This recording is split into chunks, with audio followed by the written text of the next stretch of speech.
source to another. All reference works function as intermediary devices or sources, providing various kinds of information and various amounts of detail about the knowledge contained in primary and secondary sources for a given subject or topic. Reference works and other intermediary sources are related to each other by either explicit links or implicit links, which must be supplied by the researcher because direct reference from one intermediary source to another is lacking. The functions or uses of some reference works, dictionaries, handbooks, yearbooks, bibliographies, and encyclopedias, are well known, but their potential is not often fully exploited. Many other reference works are, unfortunately, not known at all.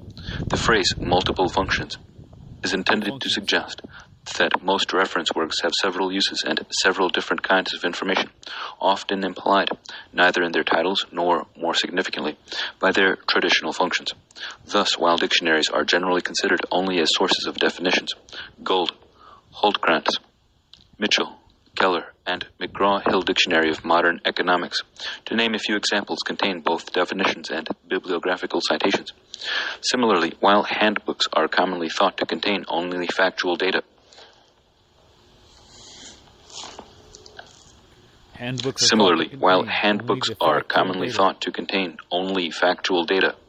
Ferris and Ferris, Smigel, and Christensen, for example, provide large bibliographies as well.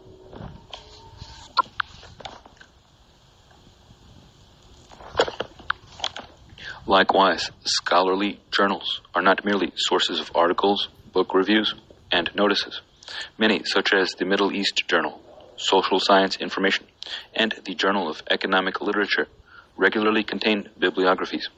Acquiring self-sufficiency and facility in research requires careful examination of the annotations for all works described in Part A, along with those given for a particular discipline and perhaps also a geographical area. Take special note of the possible combined uses that can be made of several titles. Do not be limited by explicit links. Implicit links provide the opportunity to make joint use of almost all intermediary sources. One of the most useful combinations in sociology, for example, is the SSCI, Sociological Abstracts, and Gould. Taking advantage of explicit or implicit relationships requires familiarity with all the common types of reference works. Brief definitions of each type are provided in a glossary at the end of this introduction. Research strategy. Readers may wonder why so many items are recommended. Editors and compilers work from different points of view and use different criteria, with the result that bibliographies and other sources may have a wide range of differences. Often, it is necessary to consult numerous bibliographies or other works, such as dictionaries or handbooks, in order to find needed information.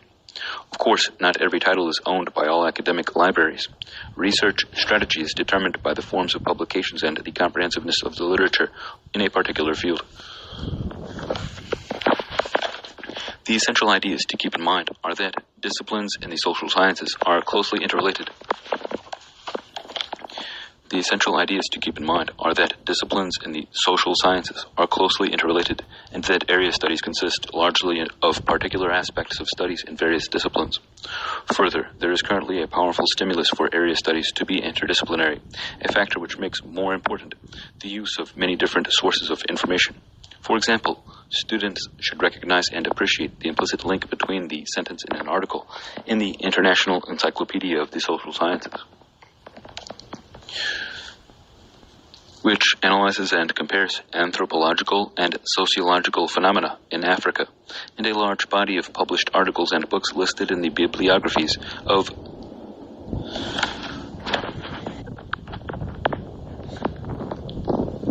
For example, students should recognize and appreciate the implicit link between the sciences and article.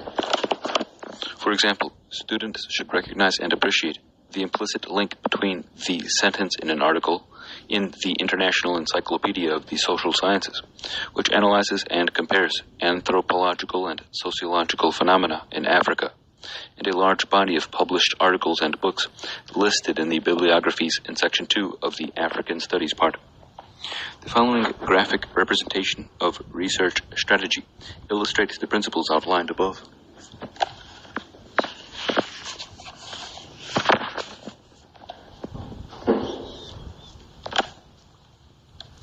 following example from the literature of economics demonstrates the importance of a determined systematic search through general and specialized bibliographies, as well as familiarity with the special features of various reference works in a particular area. After encountering disciplinary studies, general works on the social sciences cited in Part A, works covering a particular discipline, as indicated in the first sections of Parts A through H, works on subfields of a discipline, as indicated in the second sections of Parts A through H, area studies, general works and area studies cited in Part 1, general works on a